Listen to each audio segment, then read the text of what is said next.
What's up, you guys? Welcome to Fightful. It is October 8th, 2025. It is Wednesday. It's time to hump. That's what we're here for. We've got a familiar face back on the show. It's Ibou of Self-Made Pro Wrestling. There have been a lot of allegations, accusations thrown his way over the last year, including some people calling him an Indiana Pacers sympathizer. Absolutely. I've been seeing a lot of that lately.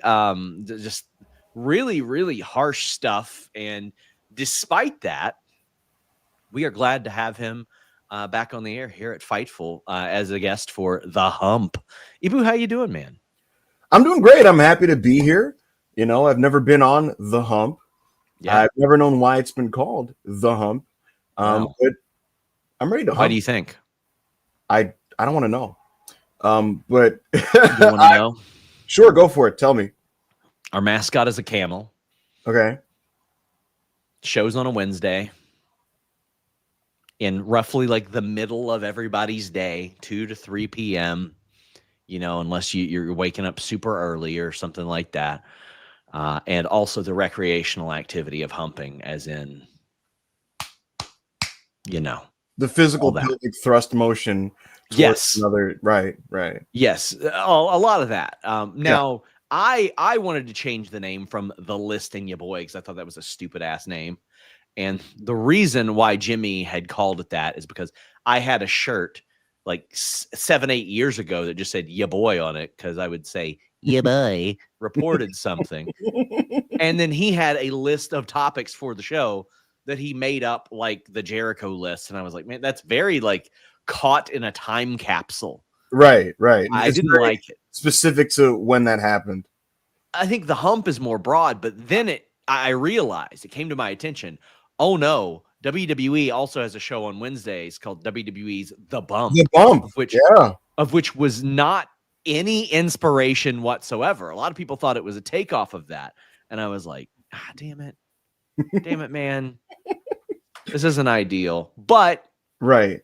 Unfortunately, WWE's The Bump is no longer a thing that exists in the world. So, and I do hate that for them, but it's less people. It's people out of jobs. You know, I saw the main guy. He doesn't he do some stuff with AEW now? Matt Camp, yes, he does. Camp, right.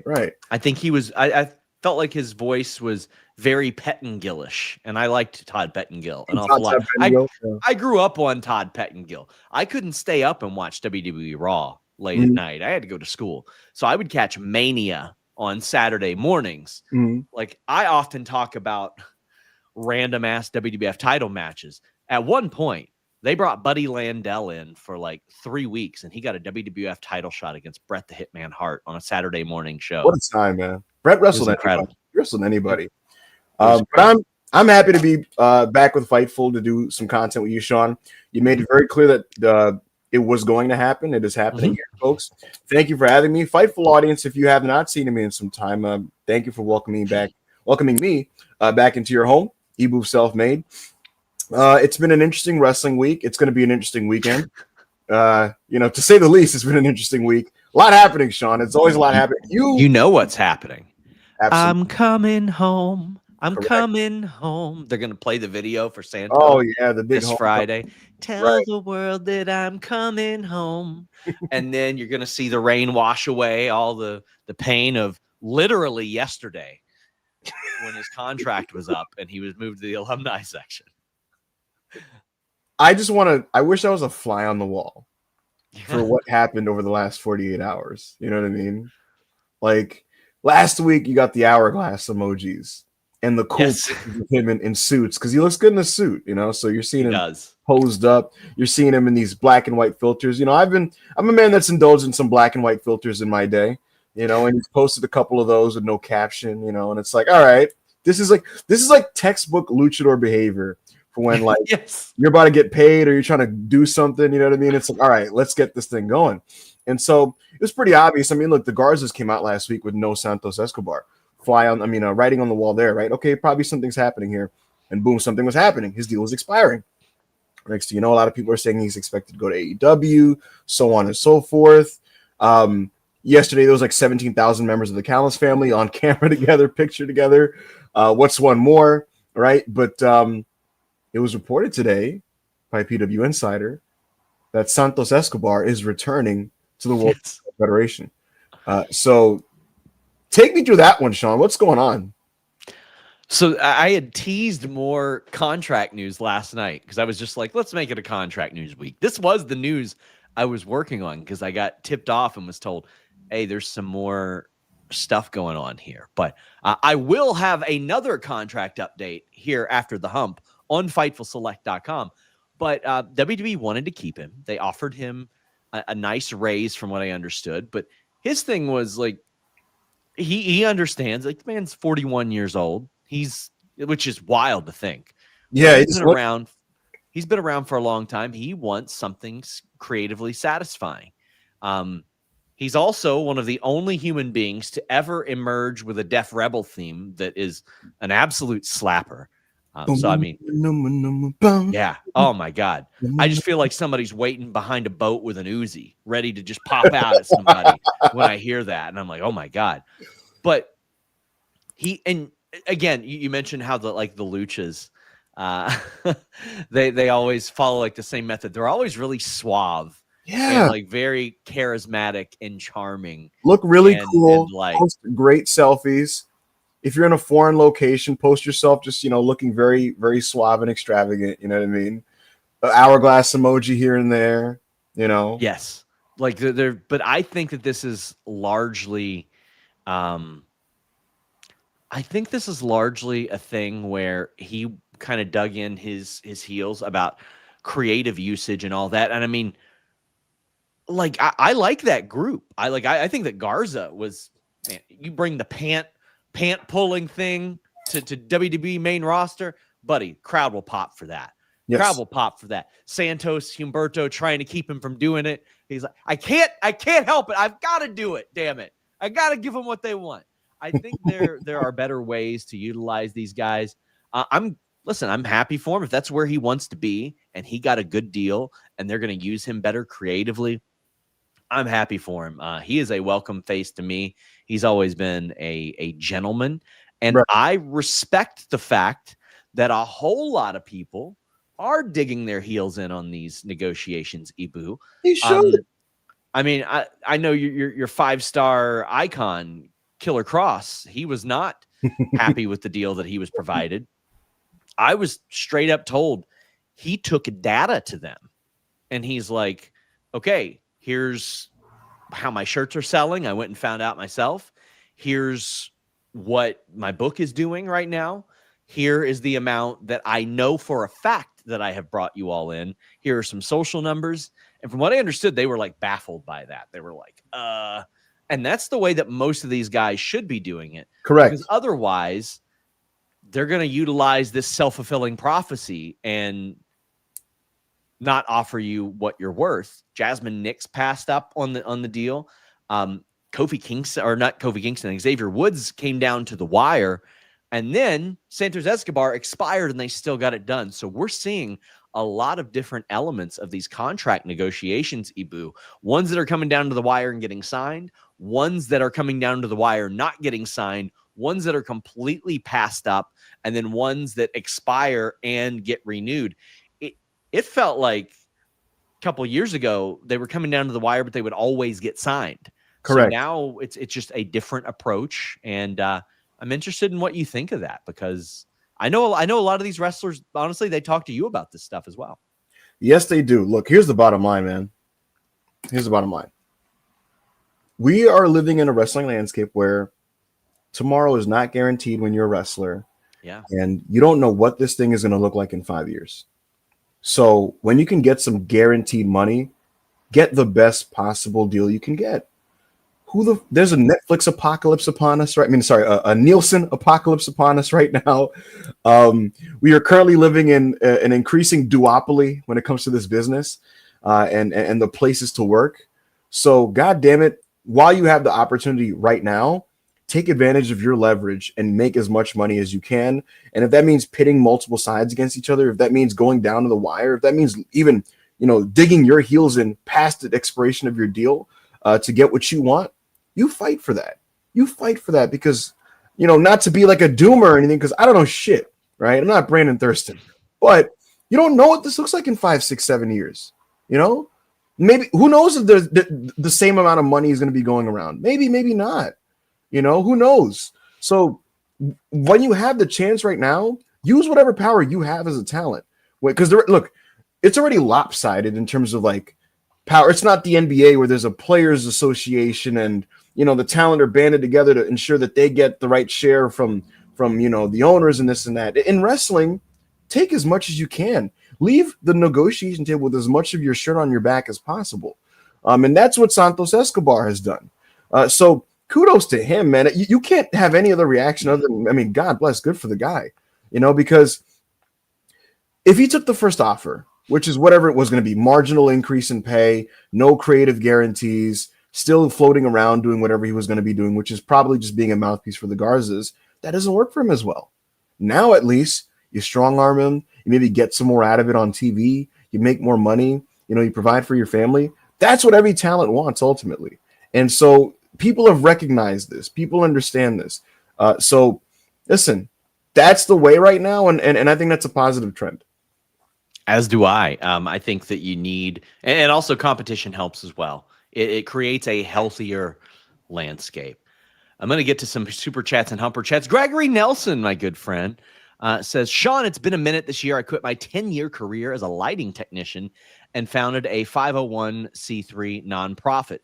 At Card Show Kindness, we raise money at local card shows, put it back into our community. Find us at cardshows.org. I know and like Gregory Nelson an awful lot. He made that figure, for me back there. He was able to take a Scotty Too Hottie head and just paint in the receding hairline. And I looked remarkably similar. But check out cardshows.org. We really appreciate Greg. And I really admire what you're doing, my friend. Just Mask is happy to see Ibou back. Says, missed you, bro. Hi, Sean. Just kidding. We love you. Thanks, man. Appreciate that.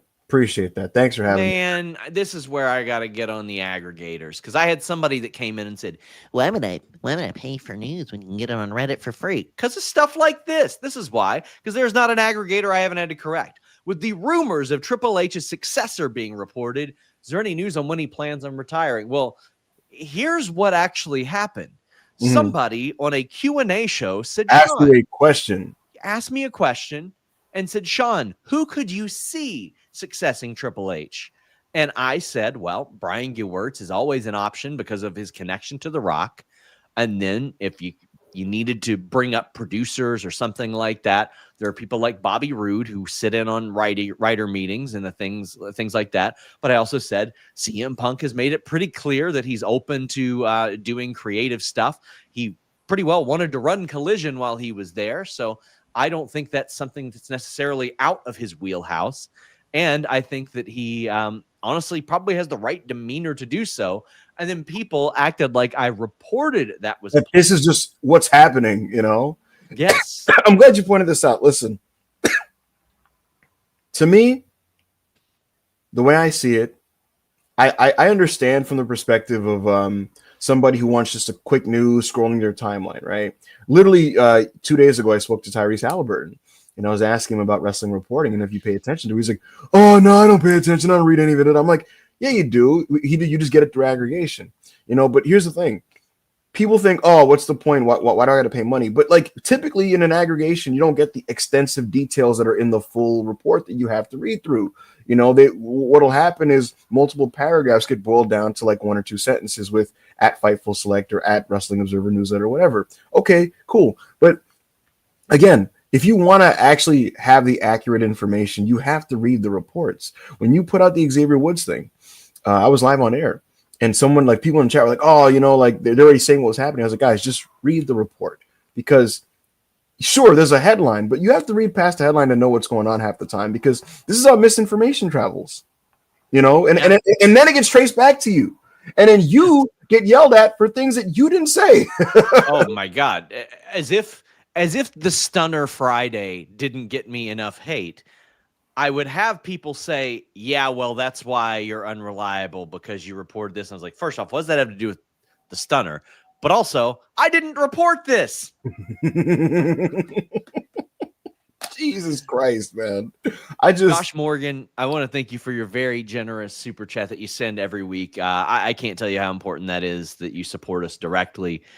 It means an awful lot. So thank you very much, Josh. But I'm giving people the opportunity to support themselves directly by making some money with MyBookie AG. 3 underdog picks on NXT last night hit.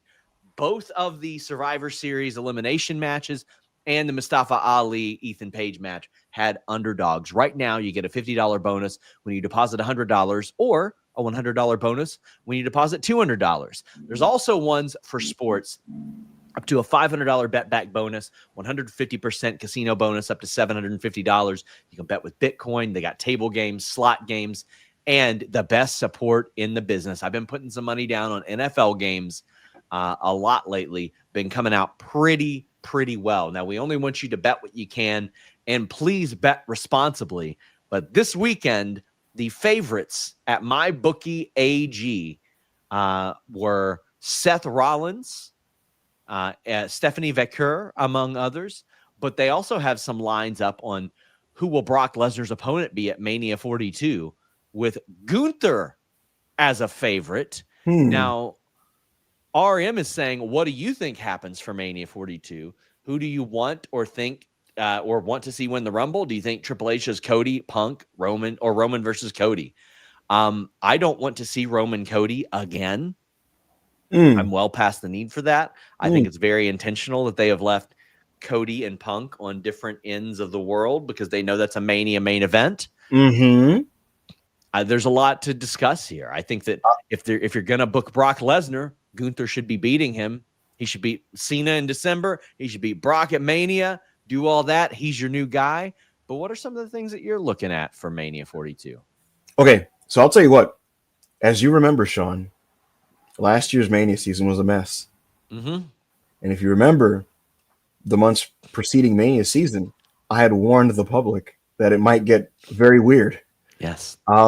I think this year, this time around, at least on the men's side, it should be a little more clear, at least with the top names. I think Roman's destination is pretty clear at this point. And the thing with Roman is, you know, he typically will have an idea for what he would like to do, and that's usually what will happen. I think Roman is going to work Seth Rollins. I think Cody and CM Punk is extremely possible. What I would say then is, where is it going to get weird this year? Because the roster's so big and they have 2 nights and they like to do 6 matches a night. I think with the women, it's going to get very, very, very, very, very tricky to book.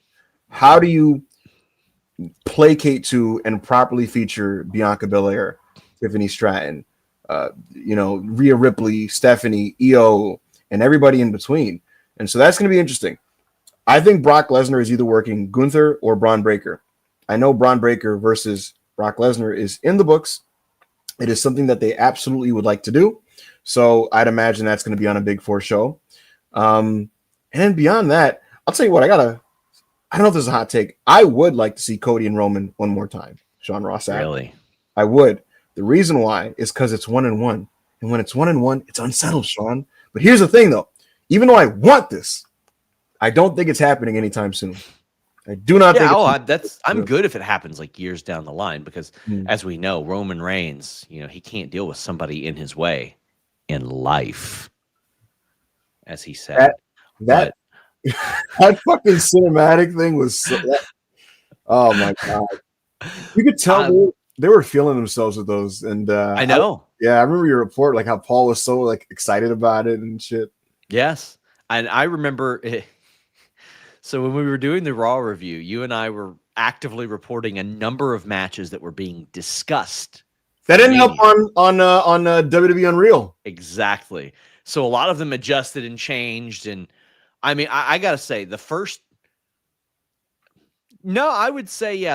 6 months, or actually between like November and April, was the most LMAO, you got it wrong reply guys I'd ever seen. And then it came out like, oh no, The Rock didn't actually have a plan for any of this.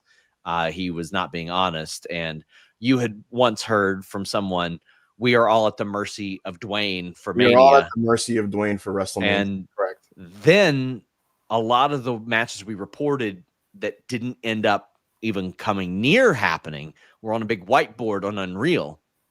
My favorite was Wyatt 6 Judgment Day, where everyone was like, that's not what Liv Morgan is going to do, buddy. All right, that's not what she's doing. Okay, and I'm like, look, man, I'm just telling you that's what's on the docket. And I think it would have made a lot of sense had all that been able to happen as well. And it could have been a good, like, I think you need a car crash match per night of WrestleMania, like TLC one night, then your other car crash the other night. You know what's funny, Sean? You know what's funny also is when you report something and people go, no, that's not happening. And then they actively will tease the beginning of this thing. And they go, it's still happening. Like, if you go back to that, Alexa Bliss was eliminated by Liv Morgan at the Rumble. And then one of them eliminated the other in the chamber match. That's typically WrestleMania season booking for opponents. That's how they always do it. Yeah. And people were like, it's still not happening. I'm like, what are you talking about? Like, they're literally shooting the angle. So with Mania, I think Gunther or Braun Breaker or Obafemi need to beat Brock Lesnar. And I don't think it should be particularly close. I think that it should be solidly like, this is one of our guys. I have long been of the belief or of the feeling that I would really like Obafemi to win the Royal Rumble because, one, it's in Saudi. They're going to pop for him no matter what. And you immediately establish him as a top main guy, like they did with Brock. Like when Brock came in, immediately won King of the Ring and beat The Rock. Like you immediately establish him as a top guy because I don't think there's money in the chase for him.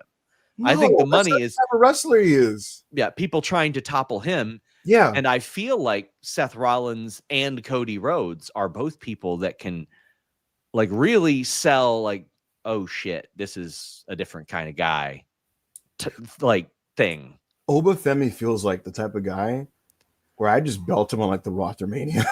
Yeah. Like that's the type immediately make him a big deal. You tell people this is the guy because that's something WWE doesn't do a lot of is immediately tell you that somebody is the guy.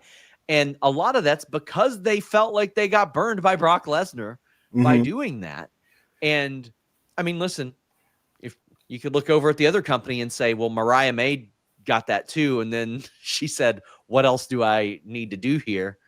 See you later. And that honestly, that kind of frustrates me a little bit that companies think that everybody will do that. Now, people will use it as leverage, but like you also don't seem to have it anymore, like where Batista was around 2.5 years and became like top guy. John Cena 2.5 years. It feels like it takes a lot longer these days, Sean, except for the women. Everybody's put, yeah, that's a good point because Stephanie Vaquer rocket ship, but the pace of WWE pushes now is like very deliberate. Yeah. And I think that works for some people, but I think for some people, it's like we can move this along with better. Like when people were talking to me about Obafemi with regards to a call up, one of my big thoughts is they're not even finished with like Jacob and Braun yet. Yeah, I know. There's like a waiting list. And I'm not saying that like Oba should wait for anybody, but like, because that's the other thing. Hunter tells Talent a lot about main roster stuff is it's timing. It's all about timing. It's about timing, Okay, cool. I get that. But like, Jesus Christ, you can help your own timing by just kind of getting to it with some of these dudes. And I honestly think it's going to get to a point where at a necessity, they will have to kind of just get to the point. I'm going to be honest with you, Sean. I think on some level, they have heard some of the creative concerns and have seen kind of how things are going on some of the shows. And I think that's part of why Javon Evans is getting this early main roster dry run. And there you go. Joe Bird says, happy Wednesday. Any thoughts on Body Slam's recent report there are changes being made to the SmackDown creative team? I think what you just brought up is a nice indication that they see something. Sorry to interrupt. No, absolutely. And that's the thing. You at some point, you have to look at things and say, let's at least refresh the lineup or do something differently. And where do you turn to when you need an injection of youth and excitement and something different? You lose Andrade, you lose some of these pieces. You're doing the same thing, spinning your wheels with some of these guys. All right, you look to NXT. There's so many young wrestlers over there. And in the case of a Javon, I mean, I'm sure if it was up to Hunter, he'd slow roll him. You're 21, give him the slow burn, da. But why? Brian Alvarez made a great point a couple days ago, Sean, where he basically was just like, dude, like, and people love college football. And yeah, it's 20-year-olds in college football. People of all these other sports and fields where young people are allowed to be prodigious and be the best version of themselves in their early 20s.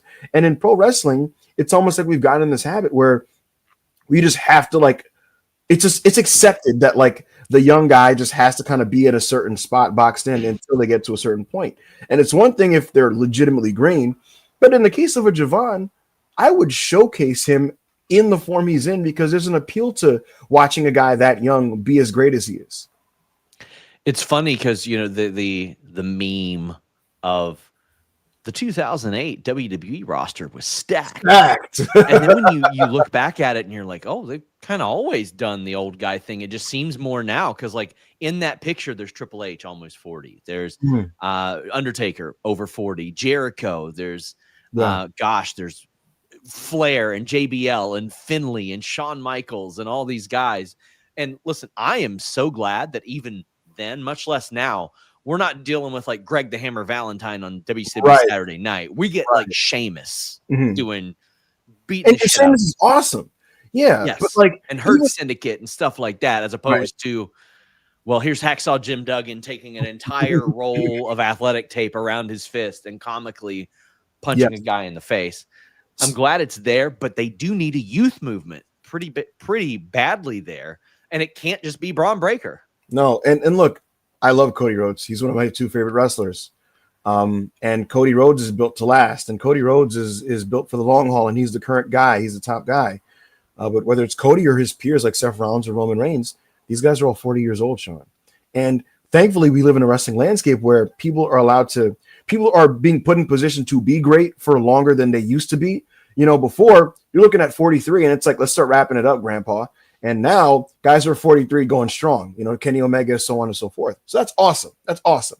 However, as a promotion, I think it's irresponsible if you don't look at that and go, let's prepare guys to throw at Cody to sustain his run and then take over some of these guys, and I'd imagine that's part of the thinking with the vision.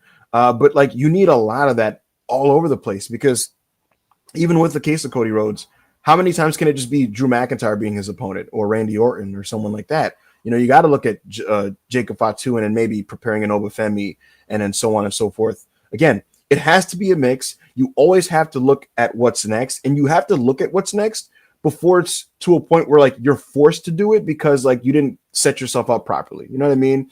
When business is hot, when business is going well and the talent are going great, that's when you kind of make the mental note of when this will probably kind of wane off and how to prevent that from happening. Thomas also brings up a good point. How come Braun and Bronson haven't won the tag titles yet? Not like they do anything else notable with them. That's my main issue with division is from a kayfabe perspective, I do not understand why Bronson Reed, who knows he is as good in kayfabe as Seth Rollins because he beat his ass a bunch, beat him. And then Braun Breaker, who very clearly was next up before the Vision. Like, if they would have put him in a world title situation, I'd have been like, yeah, sure.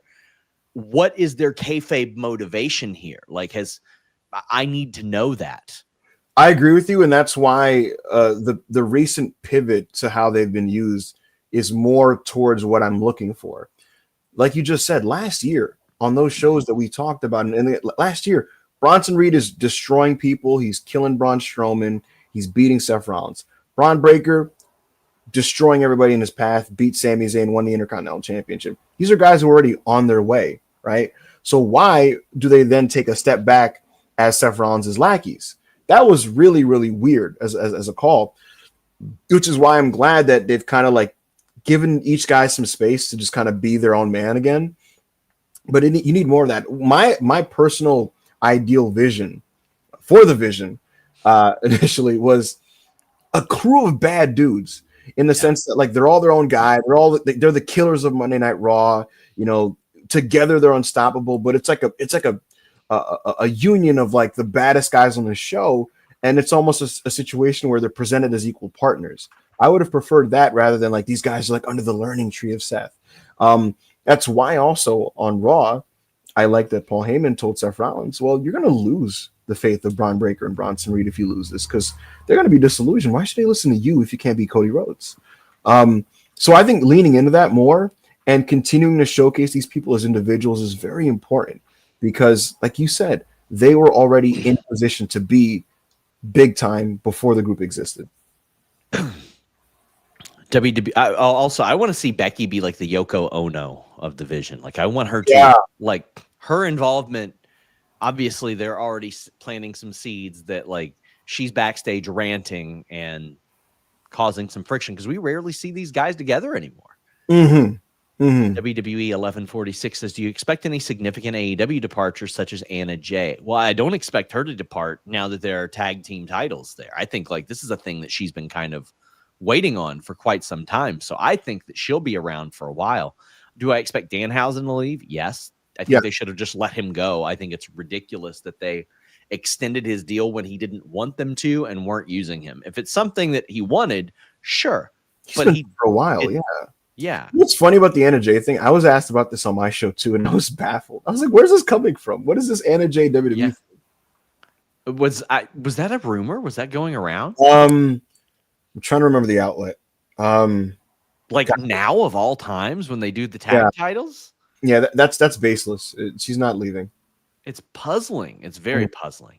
Anyan says, thoughts on Ibou's trade skills, and does Ibou want the Knicks to trade for Giannis? Giannis, who has, I think, 2 years on his deal plus a player option, of which he'll almost, like, you, who knows? But his family just moved back to Greece. Yeah, look, I saw the news about the Knicks thinking about looking into Giannis and Giannis looking at the Knicks. People were trolling me, LOL, no Giannis, all that type of stuff. What I'll say is this, and this is rare for me to say as a Knicks fan in my lifetime, I'm going to trust that the front office did the right thing. Maybe the terms of the deal were such where we were going to really hamstring ourselves and trade a lot of assets and really fuck up the roster just to get him. And if that's the case, just keep Karl-Anthony Towns. He's not Giannis, but he is an all-NBA level player. So rock out with that. And if the right deal comes, then you make the deal. So what I'll ask, and again, I'm a very casual NBA viewer, but I'm a very hardcore NBA transaction viewer. Love that's most people these days. Yeah, like I love that. When's the last time that a team won the NBA championship after trading a ton of assets away to acquire a major star? When's the last time that happened? That's a tough one. I mean, because listen, the Lakers won. Oklahoma City ran the 2K trade finder and won a championship. Like, right. They did what everybody does playing 2K franchise mode and won a title. I'll tell you what. The Lakers won a chip, a year after the Davis trade? That's kind of close. Yeah. The Miami Heat in 2006 made a huge midseason trade, but it was all for like role. It was like they swapped all their role players for new role players and won. Things like that happen where you get a midseason deal with some assets, but like trading a bunch of guys for one big time star, I don't know, man. People are bringing up 08 Celtics. I mean, look, they did trade for KG. It was a sweetheart deal where Kevin McHale running the T-Wolves kind of like just gave him over. But it's not, to your point, it's not a common thing in sports typically. And what's interesting is I feel like the sports gods normally, outside of the Yankees in the late 90s, they don't reward shortcuts and they don't reward just kind of like trying to quick hit your way into like getting a championship with the top guy. And I mean the Shaq deal, okay, like close, like kind of, sort of. I mean Lamar Odom was kind of like he was okay, but like, man, there are a lot of teams that'll trade like every first round pick for like 5-6 years, and I'm like, man, to me, you stand a better shot of hitting on a draft pick and having them at a low price for a number of years than being like, hey, we are the latest team to trade 6 draft picks for Kawhi Leonard, Paul George, or James Harden. Oh my God, the net super team with James Harden and KD and Kyrie. Yeah. Look, in the modern NBA, this is what works. You got to be a dorky, older millennial analytic freak who does nothing all day but study basketball stats and trends and scouts his ass off. And then He fucking puts his information into a computer and then fucking punches out shit. And he's like, we're going to draft this guy and that guy and acquire assets and acquire picks and bring down the salary cap. And then in like 3 years, like 3 of these picks become incredible players. That's typically what's happening now and what helps teams now. I see people saying Kawhi to the Raptors. That I don't agree with that, because that was a situation where they got him and Danny Green, and they traded a first-round pick, DeMar DeRozan and Jacob. Like that's a pretty, like, that's not like mining the future of your team or anything. But dude, that's one that worked perfectly because they got a championship out of it. Absolutely. And I think if I'm a Raptor fan, I take that even if it's one season. Dude, the Knicks, to get Carmelo Anthony, we traded like our whole starting lineup. We got rid of like Raymond Felton, Mozgov, Danilo Gallinari. It was fucking absurd. I had somebody reach out to me last year. I've talked about this on Fightful Overbooked, and they go, I can't remember what class it was. It was like a sports media class. And they're like, do you remember the PowerPoint presentation you did in college about how the Knicks wouldn't win a championship for 15 years because of the Carmelo trade? And I said, yes, I do. I felt like they mined so much of their team for one asset. And all those guys were like really solid players that you build around. And Carmelo, Carmelo was Carmelo. He was great. But I was like, man, that really undermines it. And, we traded like a combined 55 points per game from our starting lineup for like Carmelo Anthony. It was insane. And I love Melo. Yes, but he was coming anyway. He was coming anyway. That's the thing. Like when I see players that are like a year or two away from free agency and somebody trades like 5 draft picks, I'm like, huh? What? Insane. See, you don't get those kinds of dumb trades anymore in the NBA. Like that kind of like, it's just stupidity is gone. That's like the shit you got in the 2000s from like Isaiah Thomas. I think that the Michael Bridges trade probably just people were like, enough. Yes. Come on now. Stupid. Yeah. And also, I would love a documentary on the 2016 NBA free agency, which was hilarious. Everybody got paid. Oh my God. Everybody got paid. Everybody was washed. Like Noah and Ding had no legs left. Mozgov was making so much money that the Lakers had to trade their young assets away just to get rid of him. Yes. Like it was speaking of getting paid though, Santos apparently got paid. And I didn't mention this earlier, but I gotta be honest, man. If I'm a pushed wrestler in WWE, not to pocket watch, but if I'm a pushed wrestler in WWE, and let's say, like, let's throw a number out. Let's say he was at 350. They offered 400. He said, no, go fuck yourself. They went to 500. Let's say that's what it is, right? He's at 5, right? If I'm LA Knight, I'm like, hey, Nick, let's look at some things. You know what I mean? Like if I'm him, if I'm, Sami Zayn or whoever, I know Sami got his, didn't Sami just resign? I lost track. So I asked him like last year around the time that Kevin did, and he's like, "Oh, I'll be here a while, but I just don't like to disclose." Right. Or so on and so forth. Man, these dudes need to find a way to negotiate like that Hogan deal, where it's like, even though they're already on a deal, it's like if he gets a raise, I get a raise, dude. Favored nations, yeah. Absolutely. They call it. We've got MASP saying, "Who are some opponents you'd like to see Sami face in an open challenge?" I'll say this. I think WWE should do more of what AEW does with tag teams, in that like you can situationally use tag guys as singles wrestlers. Because I'd throw Nathan Frazier at Sami Zayn. I'd throw Axiom at Sami Zayn. I'd throw Montez Ford at Sami Zayn. Those are some names. Montez is a good one. Those are some names. I wouldn't mind Montez upsetting Sami Zayn and winning. We've been saying things like that for years, Sean Ross Sapp. Yeah, I know. Well, don't worry. He's almost 40. Like he'll more years. When he passes the test and he's 40 years old, and Hunter's like, "It's time. You're a young seasoned talent. Let's do this thing. That's what we do. That's what we do." Do you think WWE's current popularity will fizzle out anytime, leading to lower ticket prices? Right now, they are trying to chip away at that debt that they accrued to TKO by acquiring UFC and WWE. If the new Nielsen stuff that I hate even talking about is any indication, wrestling already has fizzled out. But I mean, WWE is still putting asses in seats, albeit a couple shows lately where they didn't outdo what they did last time. I'm not seeing as many internal messages like highest grossing, yada, yada, which there were some times when people in the company would tell me those. And I'm like, I know that's good for your shareholders, but like, and I would say, why would fans care? But then we see people, yay, we paid more. Woo. And I'm like, what? Celebrating that they're getting overcharged.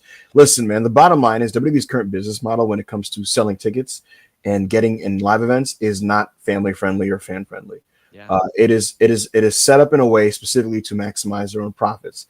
And like you just said, it's one thing when you're breaking records and you get to tout those things, but inevitably people are just going to kind of, because look, everything is cyclical, everything, and fads are called fads for a reason.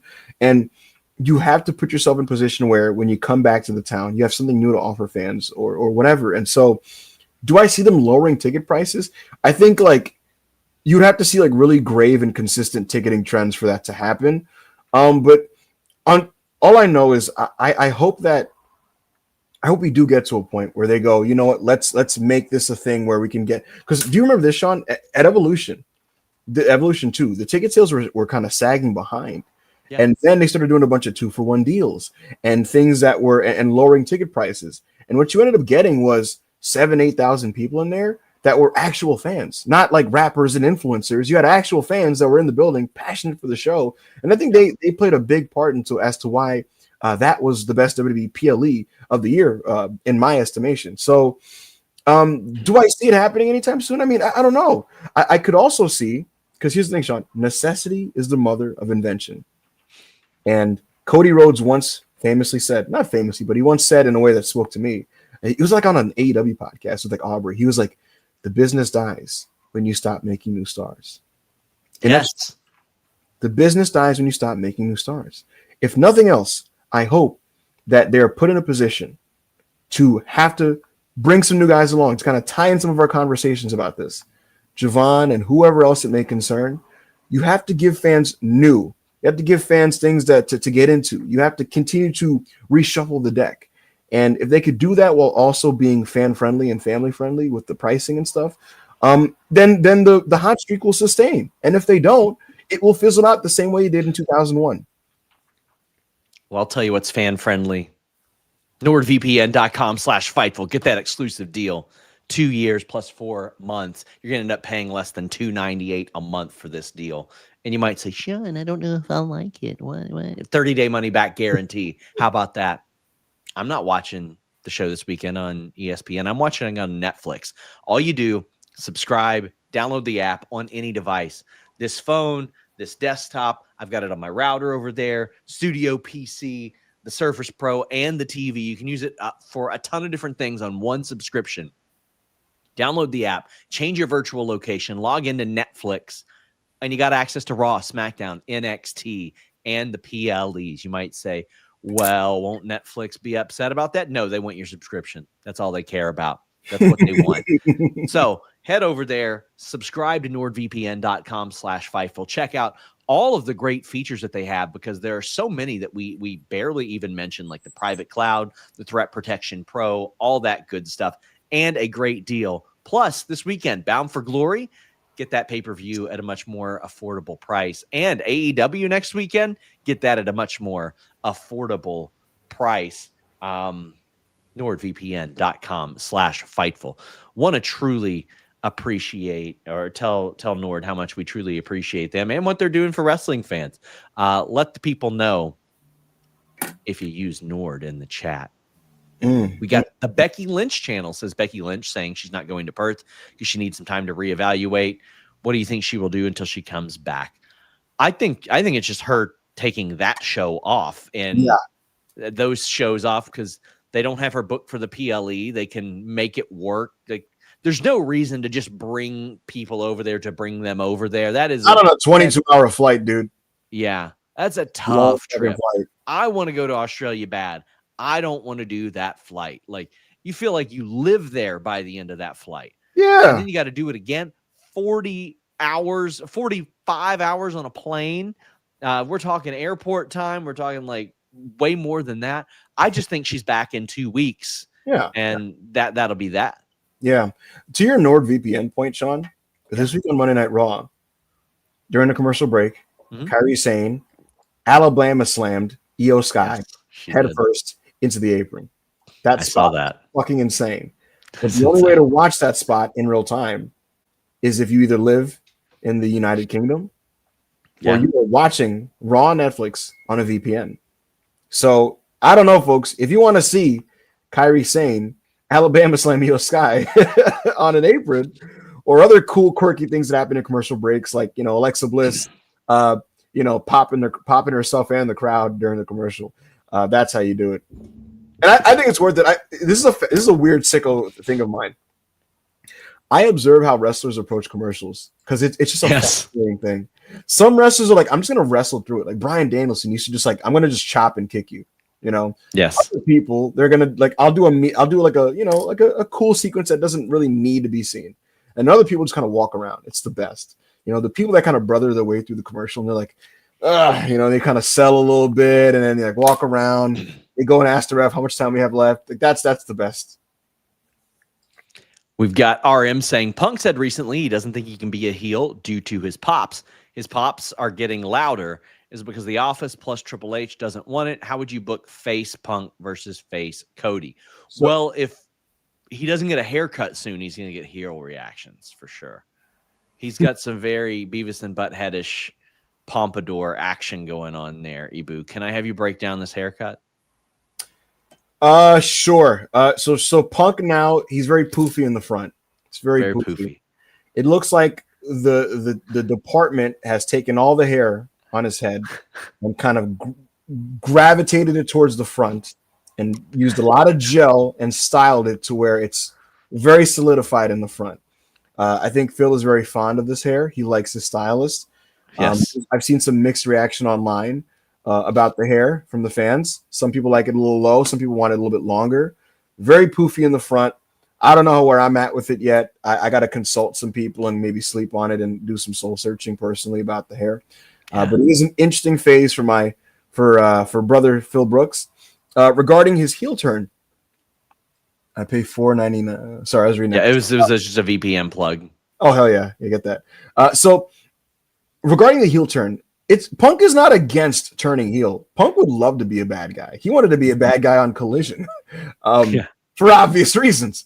But he's just also aware that like he's drawing money as a baby face that when you advertise him for a show, that makes a legitimate difference on the ticket sales.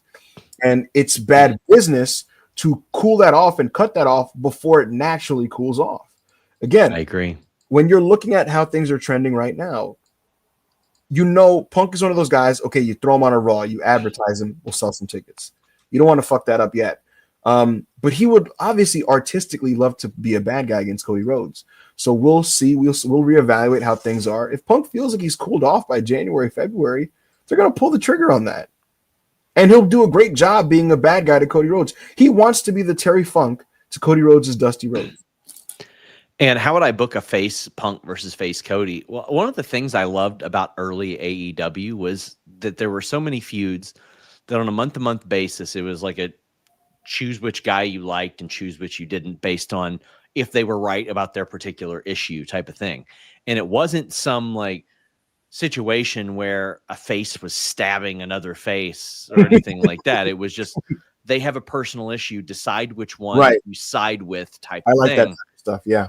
And I like that because it's more grounded in reality. Yes, that's what Hangman Page and Samoa Joe are doing right now. Samoa Joe isn't a bad guy. He just thinks Hangman's a fraud and a bitch. There you go. Sometimes two good people can think the other guy's a bitch. Amir says, what are the plans for John Cena in Survivor Series? I would imagine he's going to be in War Games. You have him as a member of the Avengers team because I don't know how much I think he's got like one Raw before then or something like that. Like he doesn't have very many appearances left. They got a lot of tickets to sell for Survivor Series, Sean Ross Sapp, and I think they want to put a bomb squad on the good guy team. Yeah. And much to your point earlier, if you were a babyface and you can move tickets, you want to move tickets. He's got 2 Raws before Survivor Series. So after Crown Jewel, he'll not be on the show for a month. They couldn't say, hey, John, hang around for 2 days or hang around for like a day and a half in Perth and be on that Raw at 8 in the morning. Right. they're sending him on, and then he'll do Raw in Boston, Raw in New York City, then Survivor Series.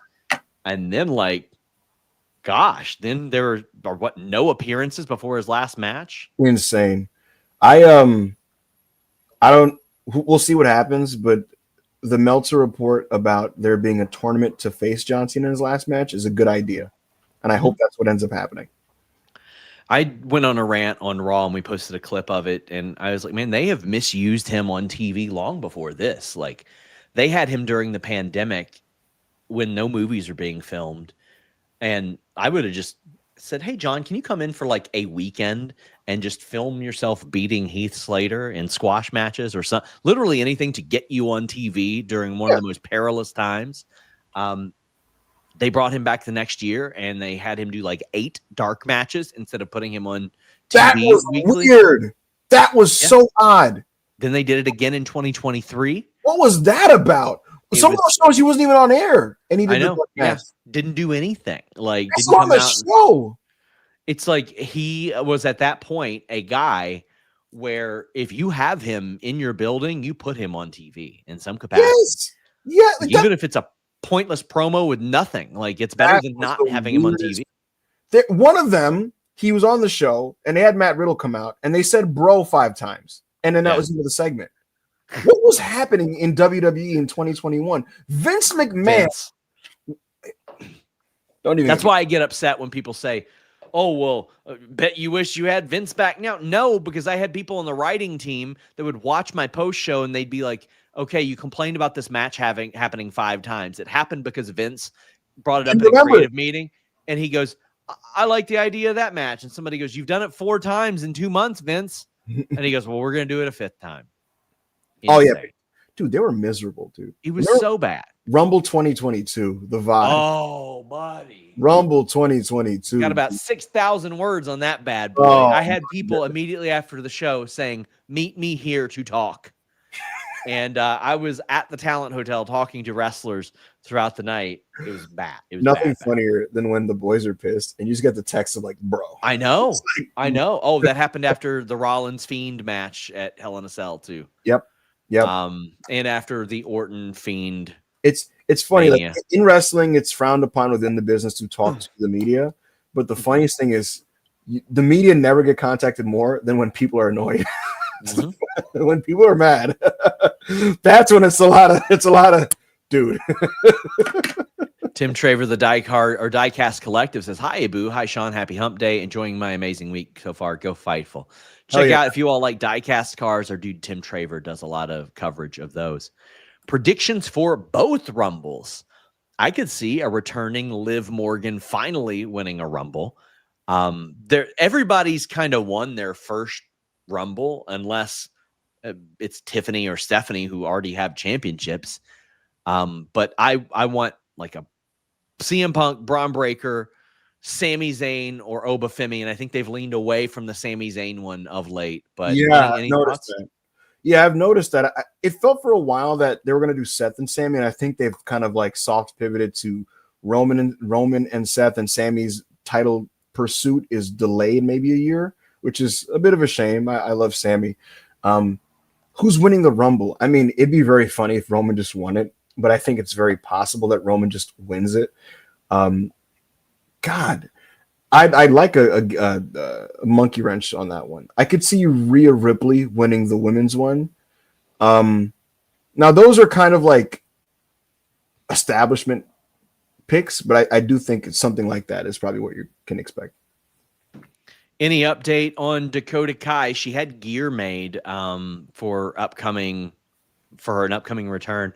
I would expect to see her do some stuff in Japan. Yeah. Danny says, predict Andrade's creative the next few months.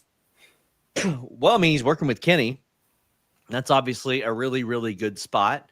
How do you see this going? Do you see him being a breakout in the Don Callis family, which is getting larger and larger? I think you will have many really good wrestling matches. Yes. Tony's going to just put him in tags and matches, and he's going to have great ones, and he'll have a couple angles here and there. He might win a tag title with somebody. He will probably leave the Callis family in a number of months to join a different stable. And then he will be switched to Sammy. Right. The story of Andrade in AEW is he is a stable hopper. That will happen. And in about, I want to say 12 months, Andrade will start making funny posts on Twitter.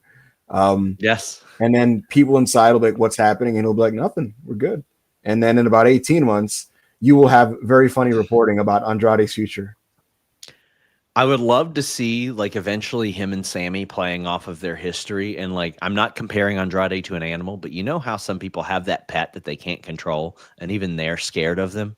Yes. Like Andrade just comes up and cuddles up with Sammy and he's like, amigo, friend. Oh yeah. That'd be great. But what are you talking about? Friend. That'd be awesome. And I want them in general to lean into his reputation. I think there are people there that there as in like in the wrestling sphere, internet, whatever, that think Andrade is like, you know, this a loose cannon, right? Lean into that. I would have made him Brian Pillman on day one coming back. Yeah. You know, but they put him in a stable immediately. I would have had him walk out there. And it's like, is this guy signed? What's going on? What is he doing here? And he's like, I'm here because I feel like being here. And you're like, what the fuck?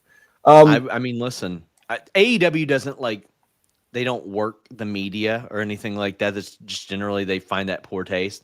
Yeah. I would leak that he no-showed some shows. And I'd have it because think about how, do you know how easy it is to start discourse on Twitter? Very easy. There'd be immediate, oh God, this guy again. Oh, what the fuck?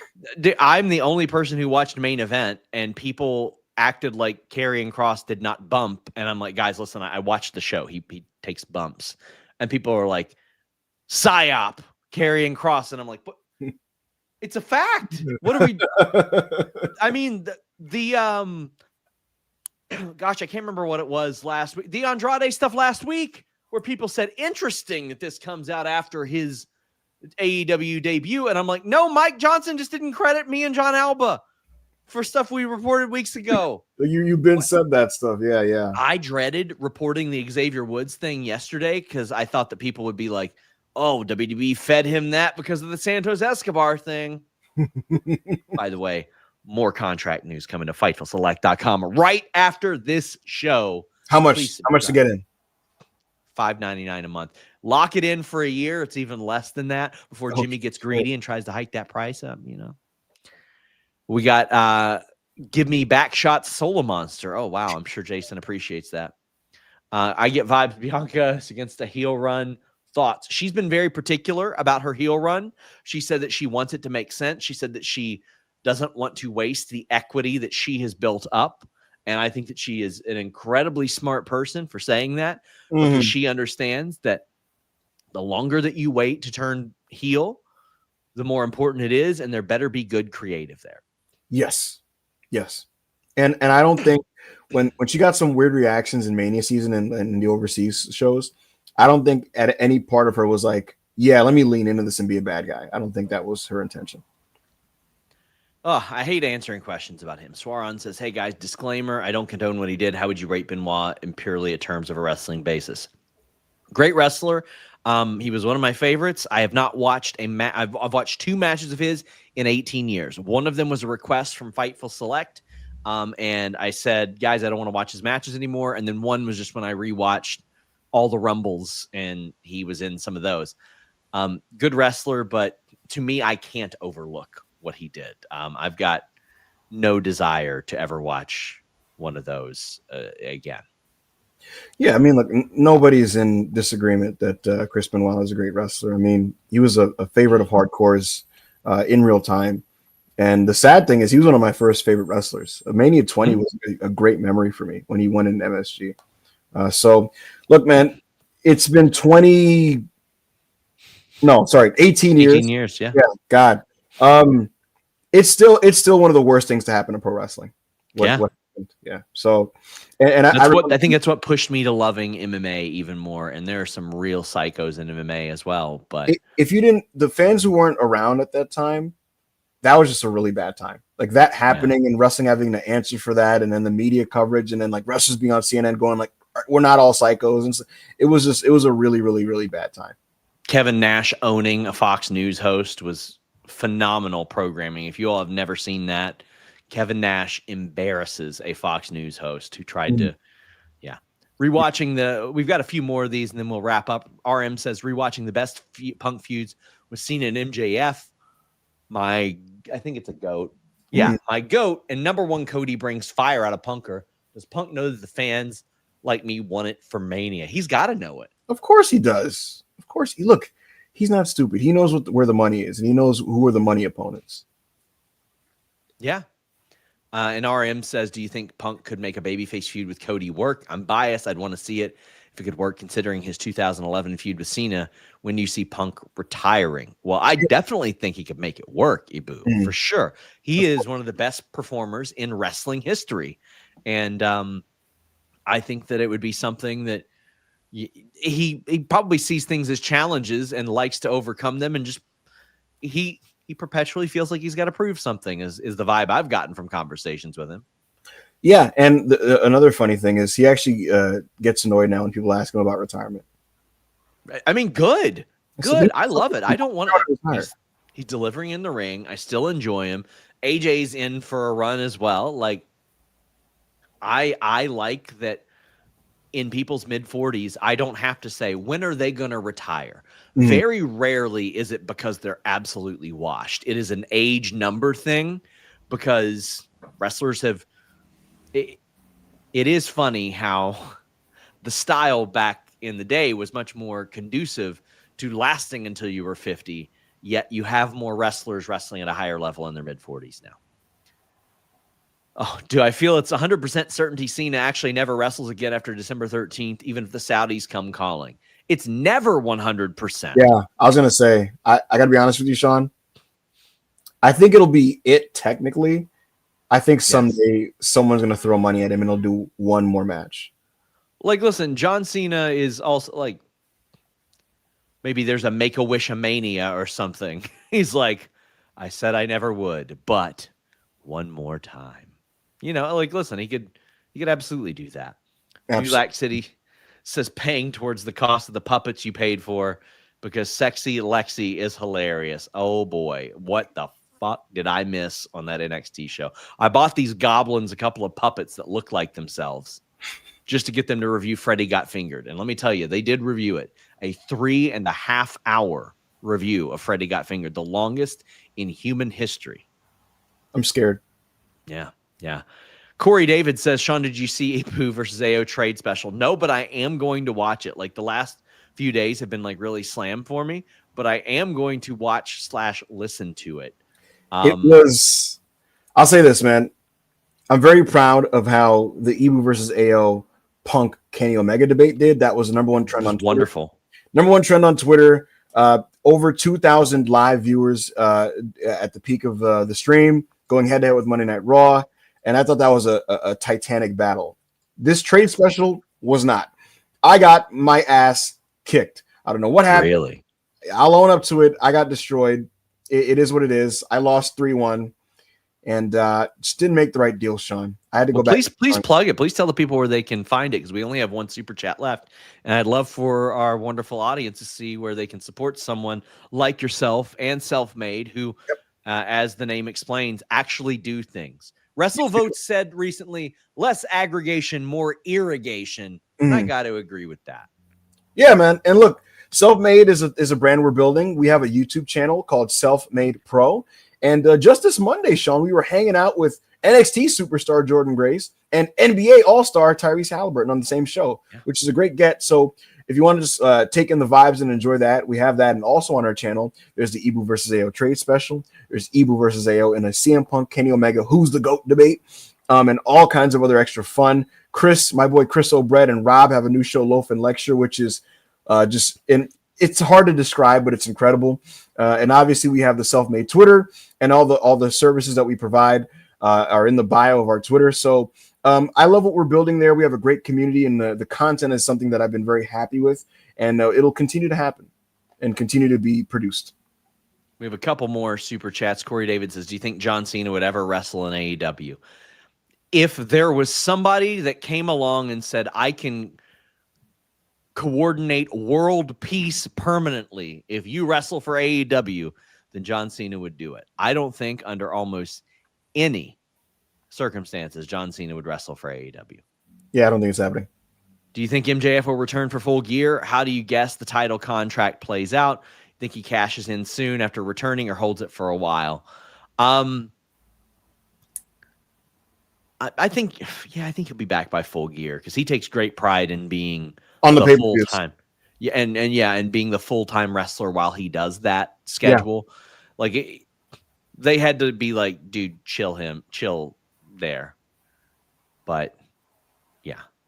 Yeah, I think Max makes it, and I think they could absolutely use his presence. For whatever you want to say about MJF, he's one of their top stars. Look at this. Well, let me tell you, Rocker Steiner has been unseated because this gentleman named Kerry is the new world bareback riding champion. SRS and Ibou would find a way to hate Cena still because he comes from WWE. I like John Cena. The fuck you talking about? What's that all about? What is weird? I don't have an issue. His heel run sucked, but I don't have a problem with John Cena. It was bad. I felt terrible for the guy. Yeah, it was a waste of. It was such a misuse of his last year. But I don't have a problem. Maybe we can get an AI heel run of him getting hit with the Death Valley Driver off the top of a Target shelf. Thoughts on the wrestling AI videos? Some people think they're distasteful and others think it's a beautiful tribute. I think they are horribly distasteful. I think they are lazy. I see a bunch of people with blue check marks posting them in order to get, those Elon bucks with laugh emojis. Like, oh my God, Malcolm! Now it's Malcolm X. Oh! It's like great. The Martin Luther King heel turn. Oh my God! And then you see some granny doing a power bomb off of a Walmart counter or something like that. And I'm like, damn. Like I even feel bad for I can't remember the gentleman's name. The guy that actually goes and wrestles in like Taco Bells and Walmarts and does Hurricane Ranas and stuff. I feel bad for him because now his stuff is getting stolen even as a result of this. If you are amused by this, get better taste. Yes. Get better taste.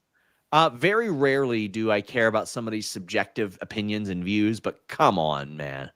Come on, man. And again, the account's boosting it by feeling the need to share every one of them and like the laugh emojis and the thousands. It's just bleak. It's shitty.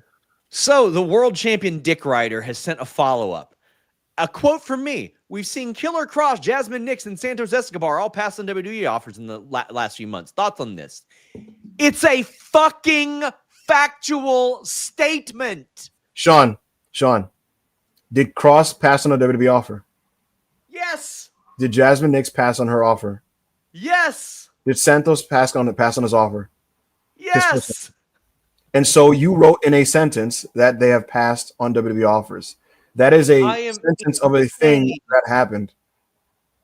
Kerry, you are wrong bouncing that occurs on social media, and especially this gentleman right here who is always talking shit about me and now is in my replies. Santos hasn't left, dummy. Guess where he was yesterday? The alumni section of WWE.com. You dick-riding fool. Be banned.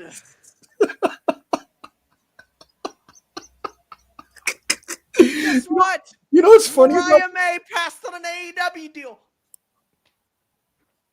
Try to contain it in your pants that I also reported that. You know what's funny is he tried to use that quote as an indication that like you have something against like as if it proved anything. John Alba the other day quote tweeted my stunner and he said, "That's what he gets for reporting news that talent then confirm publicly." Yes. I love it. Fuck you, WWE. Look what you wrote. It's like, yeah, that's what happened. By the way, thank you to Xavier Woods, Austin Creed, for confirming my report publicly. We got one more super chat, one more humper chat. New Lac City before we go says Roosh hinted at 2 new members to LFI, one of them a woman. Is that a hint that Santos and who would you guys add that would help get them a decent AEW Dynamite run?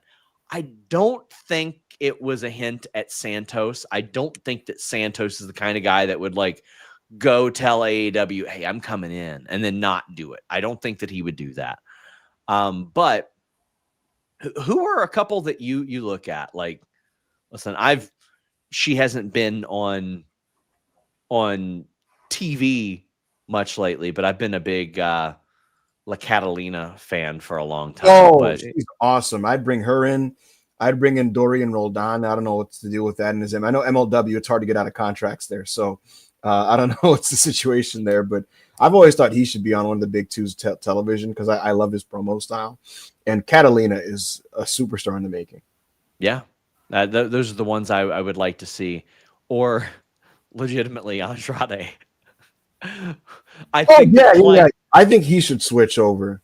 I want to see him go from Don Callis family to LFI. I wanted to see him go from LFI to the Death Riders for about 2 weeks. I want him to show up with Dark Order under like a mask. Like, I want it to be the most ridiculous, like, he's the problem guy ever. Oh, yeah. And he would,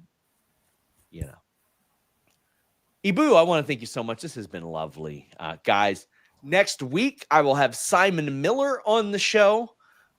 Lots of the stars are out for the hump. The stars love humping. Listen, and we always go at least an hour when we hump. Do. Please check out and support what Ibou is doing. I really, I said to someone very respected in the industry just 2 weeks ago that I think that you are one of the best analysts I've ever seen in pro wrestling. So I greatly appreciate such a thing. Joe Pearl, how about this? How about like later this week or this weekend, we drop your Simon Miller interview? How about that one? Yeah. Until next time, my friends, we're out.